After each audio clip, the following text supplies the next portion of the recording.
I'd like to welcome you to this panel and begin by reflecting on a question that Alice Walker famously asked in 1974.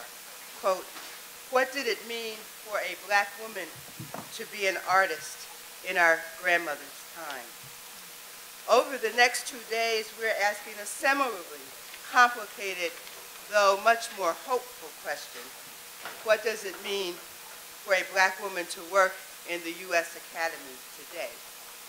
Now, it's complicated, as we have just heard, because the roads that we travel to get here and the specific locations that we inhabit are so various. Each discipline poses its own challenge, and within disciplines, institutions matter. What it means to teach English at the College of New Jersey or South Carolina State is quite different from what it means to teach at Rutgers, to say nothing of Columbia or Princeton. But the question is hopeful because we are here in all our glorious collectivity to posit our particular answers. And let me thank Professor Deborah White for having the vision as well as the institutional savvy to give us this opportunity.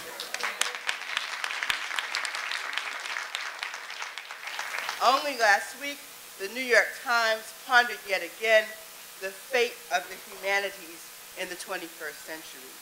Perhaps, the article concluded, the humanities would once again become the province of the leisure class that it was a century ago, the province of those who could afford to retreat in splendid solitude to contemplate truth and beauty. If that were really what humanists did, it would be anomalous indeed for black women to read books for a living.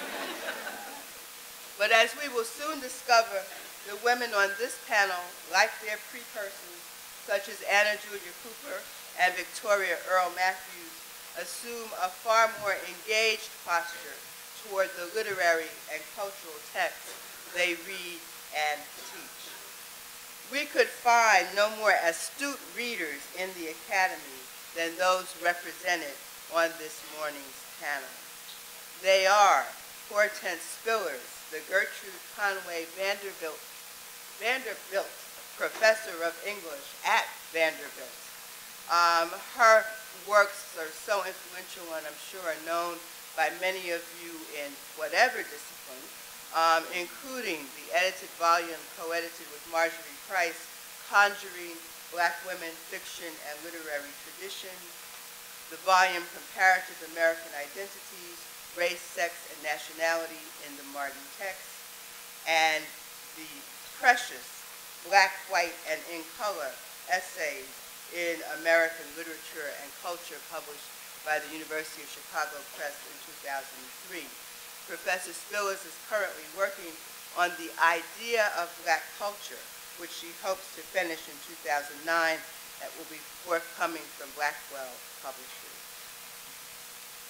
Secondly, we have, or would have had, Professor Farah Jasmine Griffin, who is Professor of English and Comparative Literature at Columbia.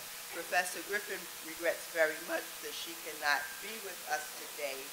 You know her as the author of Who Set You Flowin', of Beloved Sisters, and If You Can't Be Free, Be a Mystery. Professor Griffin can't be with us, but her paper, That the Daughters May Soar, Black Women Writing Tomorrow, will be read, and isn't this so appropriate, by one of her former students, Professor Salamisha Tillett, who is Assistant Professor of English at the University of Pennsylvania. Professor Tillett is at work on a study called Peculiar Memories, Slavery in the Post-Civil Rights Imagination. She is also founder of a nonprofit organization, A Long Walk Home, a sexual assault prevention and arts collective. And then we have Professor Valerie Smith, who is the Woodrow Wilson Professor of Literature and Director of the Program in African American Studies at Princeton. And she is the author of several foundational studies in African American literary study, including Self-Discovery and Authority in African American Narrative, and Not Just Race, Not Just Gender. Her paper today is called Reading Culture as Literature. Please welcome our panelists.